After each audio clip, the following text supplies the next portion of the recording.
नमस्कार दोस्तों, मैं डॉक्टर स्वप्निल सागर जैन निरामय होम्योपैथी के अपने इस YouTube चैनल पर आप सभी का बहुत बहुत स्वागत करता हूं। दोस्तों, आज मैं आपसे बात करूंगा एक ऐसी समस्या के बारे में जिसके कारण हमारी जो टीन एज के जो लड़के लड़कियां होते हैं, जो यूथ होता है, वो बहुत ही ज़्यादा प्रभावित होता है, बहुत ज़्यादा पीड़ित होता है, उसे बहुत ज़्यादा परेशानी होती है उस प्रॉब्लम से, और उसको इतना ज़्यादा एम्ब्रेसमेंट फील होने लगता है कि बहुत सारे ऐसे मैं पेशेंट्स को जानता हूं जो कि घर से बाहर निकलना तक बंद कर देते हैं, लोगों से मिलना जुलना तक बंद कर देते हैं। और दोस्तों, वो समस्या होती है मुहासों की समस्या। हालांकि ये एक बहुत जनरल सी समस्या है जिससे आज के समय के लगभग 80-85% जो यंग यूथ जो है वो पीड़ित रहता है, प्रभावित रहता है। लेकिन फिर भी ये समस्या इतनी ज़्यादा सिवियर हो जाती है, उसके कारण उनको इतना ज़्यादा एम्ब्रेसमेंट फील होने लगता है कि उनको बहुत ज़्यादा तकलीफ होने लगती है, सोशल वो रिलेशंस नहीं बना के रख पाते हैं, और उनको फेशियल भी दर्द होता है। कई लोगों को पीठ में भी एक्ने हो जाते हैं, मुहासे हो जाते हैं, बहुत ज़्यादा सिवियर कंडीशन उनकी हो जाती है। तो आज मैं आपसे इसी बारे में बात करूंगा और आपको इसके लिए एक बहुत ही अच्छा कॉम्बिनेशन बताऊंगा जिसका यूज़ मैंने खुद अपने ऊपर किया है।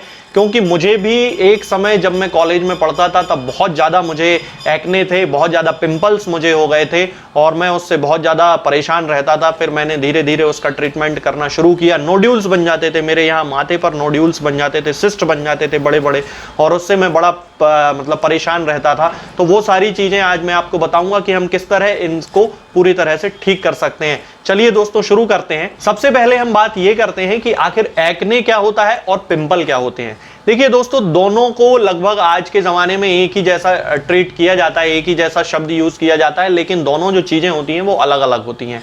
एक्ने जो होता है वो हमारे हेयर फॉलिकल में जब भी कोई ब्लॉकेज आ जाता है, सीबम वहाँ पे अड़ जाता है या डस्ट वहाँ पे अड़ जाती है, और या फिर डेड सेल इकट्ठी हो जाती हैं, तब वहाँ पर जो पस का फॉर्मेशन होने लगता है, उस कंडीशन को एक्ने बोला जाता है। और पिंपल्स जो होते हैं वो हमारी जो स्किन के पोर्स होते हैं, छोटे छोटे पोर्स आपने देखे होंगे, उन पोर्स में जब कभी सीबम इकट्ठा हो जाता है या डस्ट पार्टिकल आ जाते हैं और वहाँ पर जब बैक्टीरियल इन्फेक्शन हो जाता है, पस पड़ने लगती है, तब उस कंडीशन को पिंपल्स बोला जाता है। तो दोनों हालांकि लगभग एक जैसे ही होते हैं, लेकिन दोनों की जो प्रोसीजर है वो बिल्कुल अलग होती है, और दोनों का जो ट्रीटमेंट है वो हालांकि सेम है, लेकिन दोनों का जो क्लासिफिकेशन किया गया है वो अलग अलग तरह से किया गया है। तो ये जो मेन जो डिफरेंस होता है वो केवल हेयर फॉलिकल और स्किन पोर्स का ही होता है।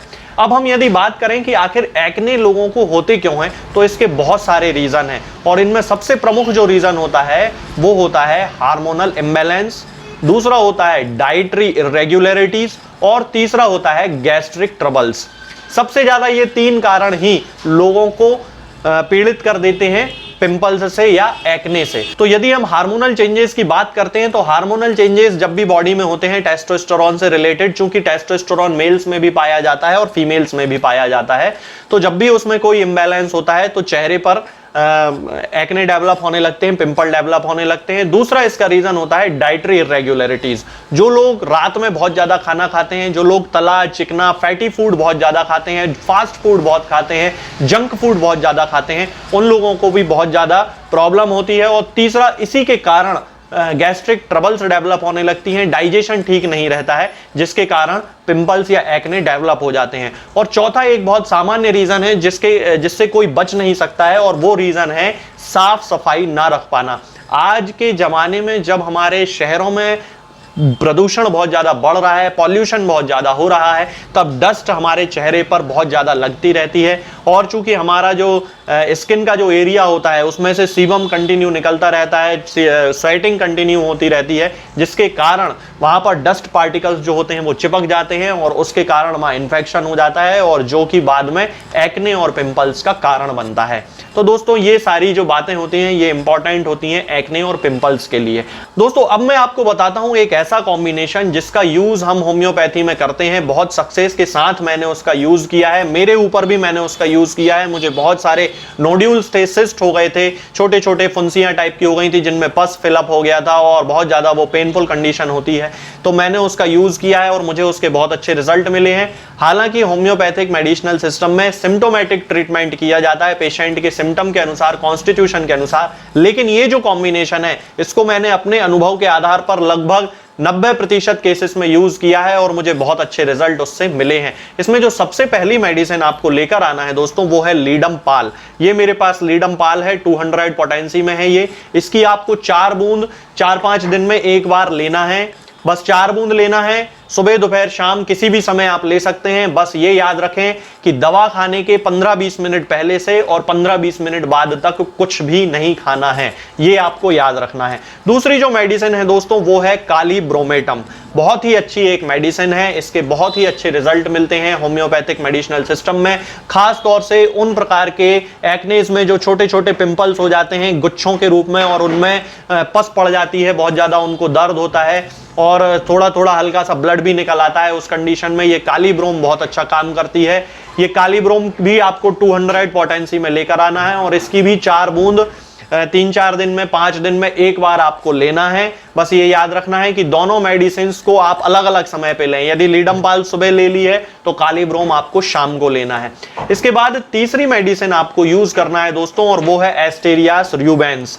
होम्योपैथिक मेडिसिनल सिस्टम में ये भी एक बहुत ही अच्छी मेडिसिन है पिंपल्स के लिए और इसका भी आपको यूज करना है। तरीका बिल्कुल वही रहेगा कि 4 बूंद आपको लेना है, लेकिन इसको आपको हर दिन लेना है, लगभग 15 दिन तक कंटिन्यू। 4 बूंद आपको लेना है सुबह दोपहर शाम, किसी भी समय एक बार आपको ये मेडिसिन लेना है। तीनों मेडिसिन में आपको ये याद रखना है, आप एक क्रम डेवलप कर लें। लीडम पाल यदि सुबह ले ली है, एस्टेरियास रूबेंस दोपहर में ले लें और काली ब्रोम आप शाम को ले लें। इस तरह से आपको ये करना है। इसके साथ ही एक मदर टिंचर है दोस्तों, बहुत ज्यादा यूजफुल होता है पिंपल्स के केसेस में और वो है बर्बेरिस एक्विफोलियम का मदर टिंचर। ये मेरे पास शारदा होम्यो लैबोरेटरीज का बर्बेरिस एक्विफोलियम है, बहुत अच्छे रिजल्ट हैं इसके भी। ये SBL का ही एक पुराना वो है उपक्रम, तो इसको आप यूज कर सकते हैं और इसकी 10-10 बूंद दिन में 3 बार आधे कप या 1 कप पानी में मिलाकर आप यूज करें। दोस्तों ये कॉम्बिनेशन आप कंटिन्यू यूज करना शुरू कर दें। ये बिल्कुल उम्मीद ना करें कि आपको बिल्कुल 2-4 दिन में 5 दिन में 6 दिन में आपके पिंपल्स पूरे ठीक हो जाएंगे, आप बिल्कुल पूरी तरह ठीक हो जाएंगे। आपको इसे कंटिन्यू यूज करना है। 1-2 महीने लग सकते हैं, 3 महीने भी लग सकते हैं, डिपेंड करता है आपकी समस्या के ऊपर। लेकिन दोस्तों इतना जरूर है कि आप अगर इसको यूज करेंगे तो आपको बहुत अच्छे रिजल्ट उसमें मिलेंगे। किसी पेशेंट में जल्दी ठीक हो जाते हैं, किसी पेशेंट में समय लग जाता है, वो डिपेंड उनके शरीर पे ही करता है। इसके साथ ही आपको साफ सफाई का बहुत ज्यादा ध्यान रखना है दोस्तों। चेहरे को अच्छे से साफ किया करें। यदि आप मुल्तानी मिट्टी यूज करते हैं तो कर सकते हैं, बेसन का यूज कर सकते हैं। इसके अलावा आप फेस वॉश यूज करें, किसी भी बाहर की एलोपैथिक मेडिसिन का यूज ना करें, एलोपैथिक फेस वॉश का यूज ना करें। बाजार में बहुत सारे फेस वॉश उपलब्ध हैं, वो बिल्कुल ना करें। होम्योपैथी में बहुत सारे फेस वॉश आते हैं, उनका ही यूज किया करें क्योंकि उनमें केमिकल्स बिल्कुल भी नहीं होते हैं और यदि होते भी हैं तो उनकी जो मात्रा होती है वो बहुत ही लिमिटेड होती है और वो ज्यादातर जो होते हैं वो प्योरली हर्बल होते हैं, नेचुरल होते हैं। तो इस तरह से आप इन मुहासों को पूरी तरह से ठीक कर सकते हैं। दोस्तों आज के लिए फिलहाल इतना ही। आगे के वीडियोस में हम बात करेंगे कुछ नई बीमारियों और उनकी होम्योपैथिक दवाओं के बारे में। तब तक के लिए जय हिंद, जय भारत। दोस्तों होम्योपैथिक दवाओं को खाने का सबसे अच्छा तरीका होता है कि हम हमेशा खाली पेट इन दवाओं को खाएं। जिन दवाओं को दिन में केवल एक बार खाना है उन्हें सुबह खाली पेट खा लेना चाहिए। मुंह में अच्छे से कुल्ला करके, गार्गल्स करके मुंह को साफ कर लेना चाहिए और उसके बाद हमें होम्योपैथिक दवाई खा लेना चाहिए।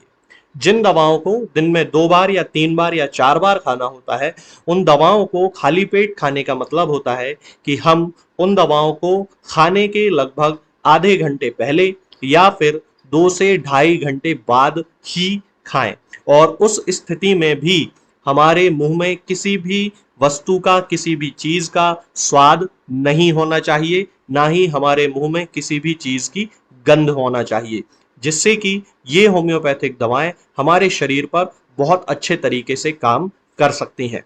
तो हमें हमेशा ये ध्यान रखना है कि जब भी हम होम्योपैथिक दवा खाएं हमेशा खाली पेट खाएं और हमारे मुंह में किसी भी चीज का स्वाद या किसी भी चीज की स्मेल ना हो। अब बहुत सारे लोग ये सोचते हैं कि हम कच्चा प्याज खा सकते हैं या अदरक खा सकते हैं या हींग खा सकते हैं या इलायची खा सकते हैं या नहीं।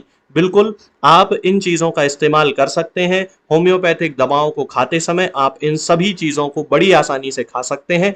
बस याद ये रखना है कि जब भी आप होम्योपैथिक दवा खाएं, इनमें से किसी भी वस्तु का, किसी भी चीज़ का स्वाद आपके मुंह में ना हो। यानी कि जब भी आप इन्हें खाएं तो इनके खाने से या तो